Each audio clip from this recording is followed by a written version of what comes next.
So it's the 12th of July, 2015. And I'm on the start line of the biggest race that you've probably never heard of. 250,000 people in attendance in this small village of Roth in Bavaria, Germany. The roar of the crowd, the atmosphere is incredible, but I'm totally focused. Tunnel vision. Time seems to have slowed. Dum dum, dum dum. My beating heart is all I could hear in my ears. Bang! The starter's gun. I dive into the water. It's going to be a long day. So let me wind back a little bit. This is my midlife crisis. I decide to do an Ironman triathlon.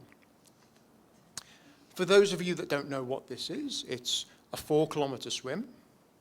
So in Roth, this was 2 kilometers up the canal, 2 kilometers back. It may seem a little bit dull, but there's 100 hot air balloons in the sky above. Then you get out, you get on your bike, and you cycle 180 kilometers. Now, in this particular event, it's over undulating hills, through forests, idyllic, small Bavarian towns and villages. In some areas of the course, crowds crowd the side of the road, 3 or 4 people deep. It's like going through a tunnel of people. You feel like a superhero, like a sports star. And then you get off the bike, and there's a full marathon to run at the very end. Again, in this particular setting, it's around the canals through these idyllic little villages and towns. And the sacrifice that I've made to be here on this start line, I cannot underestimate. The training, 20 hours a week for 6 months.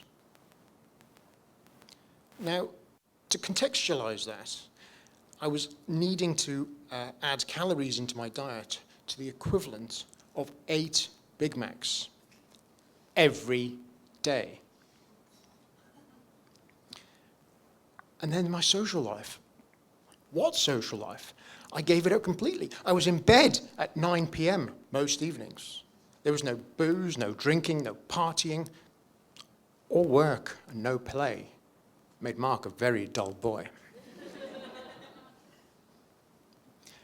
And then there's the financial cost. I mean, yeah, I had to get to Germany from Singapore, pay for the accommodation, but there's all of the training, all of the equipment, all of that food. And I'm not going to say that my bike was expensive, but my biggest fear became that if I were to die, my wife would sell the bike for what I told her it cost.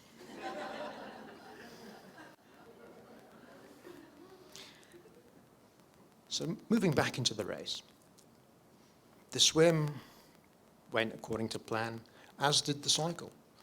I got off the bike, and I started the run. I felt super energetic, super bouncy. I felt like I was flying. Well, that lasted all but 1 kilometer. But I was still okay. I mean, I managed to get through the first half marathon, the first 21 kilometers, with actually still on target, still fine, still very energetic, and still very happy. At 25 kilometers, though, I had a nagging twinge in my legs. That told me it was the onset of cramp. I needed to manage this. So it became a run-walk between the feed stations, taking on the liquids, salts, to try and manage hopefully, the dreaded cramp. It went okay until 14 kilometers to go. Cramp! I was rooted to the ground. My hamstrings were going, and I'd try and stretch them out. And my quads would go. I was in absolute agony. My brain was going through all sorts of emotions. Chaos, futility. Would I finish this race? Would all of this investment that I'd made be all for naught? But lo, just 50 meters up, was this wondrous vision. A massage table. So I hobbled over. I slumped myself down. And this, what I can only describe as an angel, started massaging my tired, weary, salty, and probably very smelly legs, getting in there with her elbow.